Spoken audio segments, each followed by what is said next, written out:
Hello students, इस video में हम अल्डिहाइड बनाने के कुछ और मेथड्स के बारे में पढ़ेंगे। अल्डिहाइड्स को हम हाइड्रोकार्बन से भी बना सकते हैं। इसके लिए सबसे फेमस रिएक्शन होती है रिडक्टिव ओजोनोलिसिस ऑफ अल्कीन्स।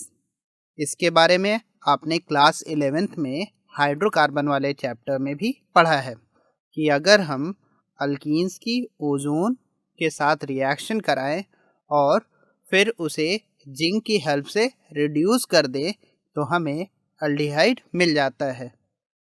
तो चलिए देखते हैं कि ये रिएक्शन किस तरह से होती है। सबसे पहले रिएक्शन में अल्कीन्स ओजोन के साथ रिएक्ट करते हैं। सिंस ओजोन मॉलिक्यूल्स पर फॉर्मल चार्ज होते हैं जिन्हें हम कुछ इस तरह से दिखा सकते हैं।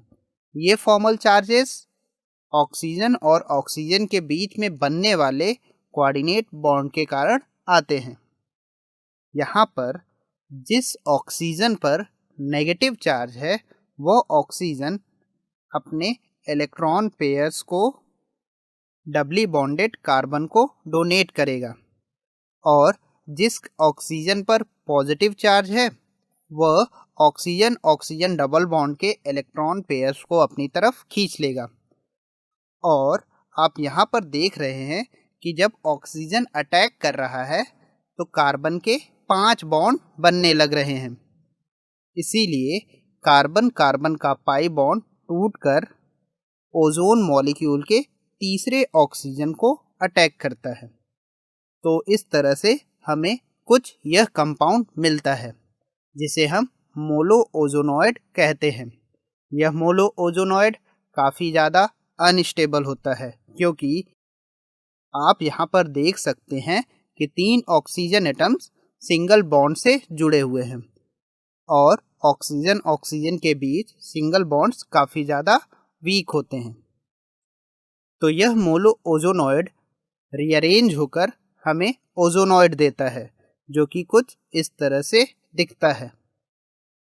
अब यह ओजोनॉइड जिंक के साथ रिएक्ट करता है। यहाँ पर जिंक एक रिड्यूसिंग एजेंट की तरह एक्ट करता है। तो जब जिंक टॉप वाले ऑक्सीजन को रिमूव कर रहा होगा तो इनके बीच में बॉन्ड के इलेक्ट्रॉन्स कुछ इस तरह से शिफ्ट होते हैं। इसे हम कुछ इस तरह से दिखा सकते हैं कि नीचे वाला एक ऑक्सीजन राइट वाले कार्बन के साथ डबल बॉन्ड बनाकर अल्डिहाइड बनाता है, वहीं दूसरा ऑक्सीजन लेफ्ट वाले कार्बन के साथ डबल बॉन्ड बनाकर अल्डिहाइड बना देता है। यहाँ पर हमें अल्डिहाइड के 2 मॉलिक्यूल्स और जिंक ऑक्साइड मिलेंगे। अल्कीन और बनने वाले अल्डिहाइड्स को ध्यान से देखें तो हम यह कंक्लूड कर सकते हैं कि ओजोनोलिसिस में कार्बन कार्बन के पाई बॉन्ड ब्रेक होते हैं और दोनों कार्बन पर डबल बॉन्ड ऑक्सीजन लगकर हमें अल्डिहाइड दे देते हैं। तो चलिए इसे कुछ एग्जाम्पल की हेल्प से समझते हैं। आपको यहाँ पर 2 ब्यूटीन और 2 पेंटीन दे रखे हैं जिनकी हम रिडक्टिव ओजोनोलिसिस कर रहे हैं। तो आपको इनके प्रोडक्ट्स प्रिडिक्ट करने हैं। आई होप आपने इनके प्रोडक्ट्स को प्रिडिक्ट कर लिया होगा। तो चलिए इसे हम फाइनल ट्रिक की हेल्प से ही सॉल्व करते हैं। तो 2 ब्यूटीन के केस में ओजोनोलिसिस करने पर कार्बन कार्बन के डबल बॉन्ड ब्रेक होंगे और उनको ब्रेक करके यदि हम ऑक्सीजन लगाएं तो हमें इथेनॉल के 2 मॉलिक्यूल्स मिल जाएंगे। वहीं अगर हम 2 पेंटीन में कार्बन कार्बन के डबल बॉन्ड को ब्रेक करें और दोनों कार्बन पर डबल बॉन्ड O अटैच करें तो हमें एक मॉलिक्यूल प्रोपेनॉल का मिलेगा, वहीं दूसरा मॉलिक्यूल इथेनॉल का मिलेगा। तो इस तरह से हम यह कंक्लूड कर सकते हैं कि यदि हम सिमेट्रिकल अल्कीन्स लेंगे तो हमें केवल एक ही तरह का कार्बोनिल कंपाउंड मिलेगा। वहीं अगर हम अनसिमेट्रिकल अल्कीन लेंगे तो हमें दो डिफरेंट तरह के कार्बोनिल कंपाउंड्स मिलेंगे। एरोमेटिक अल्डिहाइड्स को बनाने के लिए हम इटार्ड रिएक्शन की हेल्प लेते हैं। इटार्ड रिएक्शन में हम टॉलीन को क्रोमिल क्लोराइड के साथ रिएक्ट कराते हैं, फिर उसकी हाइड्रोलिसिस कर देते हैं तो हमें बेंजल्डिहाइड मिल जाता है। इसकी भी मैकेनिज़्म काफ़ी ज़्यादा कॉम्प्लिकेटेड होती है। इसे हम सिंपली कुछ इस तरह भी बोल सकते हैं कि टॉलीन पहले क्रोमिल क्लोराइड से रिएक्ट करके एक क्रोमियम कॉम्प्लेक्स फॉर्म करता है, जो कि कुछ इस तरह से दिखता है।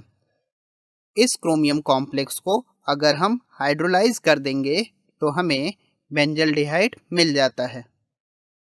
बेंजल्डिहाइड को बनाने के लिए हम एक और मेथड का यूज़ करते हैं, जिसे हम गटरमैन कोच रिएक्शन भी कहते हैं।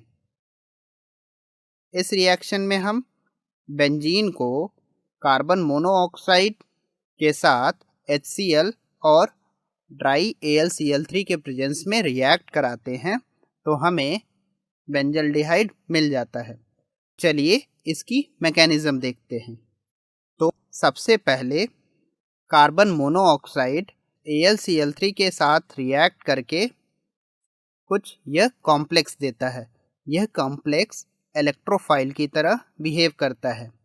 बेंजीन रिंग में पाई इलेक्ट्रॉन की डेंसिटी ज़्यादा होने के कारण यह काफ़ी अच्छा न्यूक्लियोफाइल हो जाता है।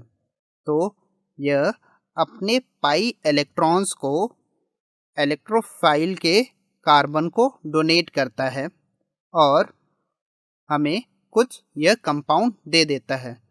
यहाँ पर बेंजीन रिंग ने अपनी एरोमेटिसिटी लूज़ कर दी है, तो यह रिएक्शन बहुत ही स्लो होती है और यही हमारा रेट डिटरमाइनिंग स्टेप भी होता है। बेंजीन रिंग अपनी एरोमेटिसिटी रिगेन करने के लिए रिंग के कार्बन और हाइड्रोजन के बीच के बॉन्ड को ब्रेक करेगा। ऐसे केसेस को हमने प्रीवियस चैप्टर्स में इलेक्ट्रोफिलिक सब्स्टिट्यूशन रिएक्शंस में पढ़ा है। तो यहाँ पर जब कार्बन और हाइड्रोजन का बॉन्ड ब्रेक हो रहा होगा तो कार्बोनिल ग्रुप का कार्बन अपने इलेक्ट्रॉन पेयर निकलने वाले हाइड्रोजन को डोनेट करेगा। यहाँ पर दोनों कार्बन्स के बीच में प्रोटॉन का ट्रांसफ़र होगा, जिसके कारण हमें फाइनल प्रोडक्ट बेंजल्डिहाइड मिल जाएगा। यहाँ पर आप देख सकते हैं कि बेंजीन रिंग की एरोमेटिसिटी रिगेन हो चुकी है, जिसके कारण यह रिएक्शन काफ़ी तेज़ी से होगा। एरोमेटिक अल्डिहाइड्स को बनाने के लिए हम साइड चेन क्लोरीनेशन की भी हेल्प लेते हैं। यदि हम टॉलीन का साइड चेन क्लोरीनेशन कराएं, यानी CH3 ग्रुप के हाइड्रोजन को क्लोरीन से सब्स्टिट्यूट करें, तो हमें बेंजल क्लोराइड मिल जाता है। इस बेंजल क्लोराइड की अगर हम एसिडिक हाइड्रोलिसिस करते हैं तो यह हमें बेंजल्डिहाइड दे देता है। इस मेथड का यूज़ हम बेंजल्डिहाइड को कॉमर्शियली प्रिपेयर करने के लिए करते हैं।